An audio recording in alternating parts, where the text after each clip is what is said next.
Holanda, Holanda. E se o Brasil tivesse sido colonizado pelos Países Baixos? Como será que seria, hein?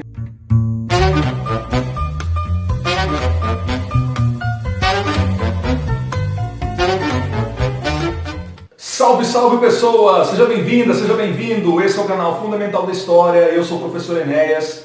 Hoje então nós vamos fazer uma viagem por esse incrível país, aprender um pouquinho mais das relações históricas da Holanda com o Brasil. Sim, muitas relações aí ao longo de tanto tempo. Antes de mais nada, vou pedir para você fazer uma gentileza para mim. Humildemente eu te peço, inscreva-se no canal se você não é inscrito ou inscrita, deixe seu like no vídeo, curta aí que isso ajuda bastante a promover um pouquinho mais o conhecimento e as abobrinhas que também rolam por aqui. O que será que vem na cabeça da gente quando a gente pensa na Holanda? É um país que tem uma tradição de séculos nas navegações, por exemplo, mas vamos imaginar algumas coisinhas aí. Talvez, sei lá, o país que foi 3 vezes vice-campeão da Copa do Mundo. O que mais podemos lembrar? Bom, tem os moinhos de ventos, tem também as fazendas de leite, né, das vacas holandesas. Ah, eu adoro leite. Sabe o programa The Voice? Foi na Holanda que surgiu também, né? Não sei se isso importa muito. O que mais? Ah, um dos maiores portos do mundo, em Roterdã, absurdamente tecnológico, está na Holanda. Mas antes de começar a falar da relação histórica do Brasil com a Holanda, eu queria tentar desfazer, sei lá, um mal-entendido, posso chamar assim. Os próprios holandeses, eles preferem que a gente se refira àquele país como Países Baixos e não Holanda. Por quê? Porque, na verdade, gente, a Holanda ela é formada por uma série aí de regiões e províncias, e existem 2 chamadas Holanda, Holanda do Norte e Holanda do Sul. As demais não, mas prevaleceu o nome das 2, que exerceram domínio na região por muito tempo. Então, no conjunto da obra, Países Baixos, acho que casaria melhor.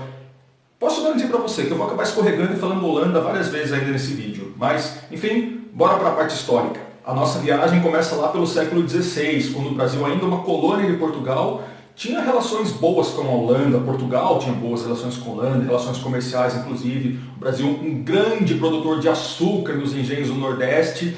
E essa relação estava indo tudo muito bem, tudo ótima, mas aconteceu um detalhe, tá gente? Lá em Portugal, o rei Dom Henrique de Avis, ele morreu e não deixou herdeiros.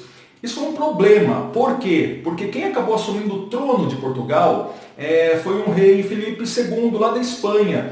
E isso ocorreu, na verdade, por uma relação aí de nobreza, né? O episódio que ficou conhecido como a União Ibérica, a união dos tronos de Espanha e de Portugal. Mas a coisa azedou um pouquinho, porque os espanhóis tinham tretas com os holandeses, com os Países Baixos. Na verdade, eles exerceram domínio naquela região lá que estava mal resolvida até então. E o que aconteceu? Se a Espanha era inimiga da Holanda, Espanha agora estava unida a Portugal. O que aconteceu? Portugal virou inimigo dos holandeses automaticamente. E aí, aquela relação comercial dos nossos produtores de açúcar aqui do Brasil com os holandeses também foi para o saco. E aí, é claro que os holandeses não gostaram disso. E o que eles resolveram fazer já no século XVII? Invadir o Brasil. Tentaram em Salvador, não deu certo, mas conseguiram isso, principalmente em Recife, e aí dominaram boa parte do território nordestino daqui do Brasil. Nesse momento tem um nome importante para a gente destacar, o de Maurício de Nassau, um nobre europeu que veio para Recife para governar, para exercer o seu poder ali, e ele proporcionou mudanças importantes, principalmente para a cidade de Recife, né? Mudanças arquitetônicas. Foi construído o Palácio de Friburgo, muito bonito. Também a missão artística que veio dos holandeses, cientistas vieram para cá. Ele estabeleceu, por exemplo, tolerância religiosa para as religiões protestantes dos europeus, principalmente, para o judaísmo, que todas elas eram proibidas de serem praticadas aqui no Brasil. E isso aconteceu durante um bom tempo em que ele foi o líder aqui. Depois ele até revogou algumas de suas atitudes, mas parecia que um certo momento de prosperidade estava chegando no Nordeste brasileiro, principalmente em Recife e Redondezas. Quando os portugueses reconquistaram seu trono lá na Europa, o passo seguinte seria retomar as colônias que tinham sido tomadas pelos holandeses, como por exemplo Nordeste brasileiro, Recife e outras regiões daqui. E aí, em 1654, isso de fato ocorreu com a expulsão dos holandeses. Agora a gente vai dar um belo salto para o século XX já, 1945, acaba a Segunda Guerra Mundial, que foi extremamente destrutiva lá na Europa, e obviamente os holandeses também sofreram demais, a ponto de o próprio governo daquele país incentivar que grande parte da sua população, que não tinha como recomeçar ali mesmo, migrasse para outros países, como por exemplo Canadá, como por exemplo Austrália e o Brasil.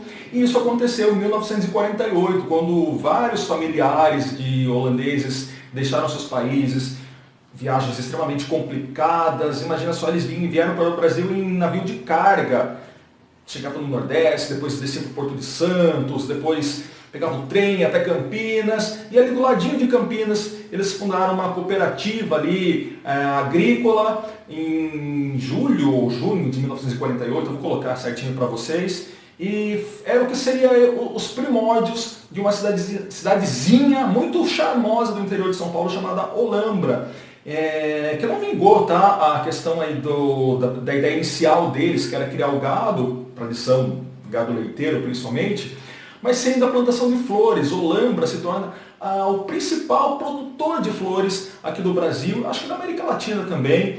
Todo mês de setembro ocorre um evento muito famoso, que é a Expo Flora, atrai turistas aí, famílias, motociclistas vão para lá também. Enfim, vale a pena a visita. Aliás, os próprios Países Baixos são sensacionais, se você tiver essa oportunidade, conheça. Eu já estive lá, dá uma olhadinha aí.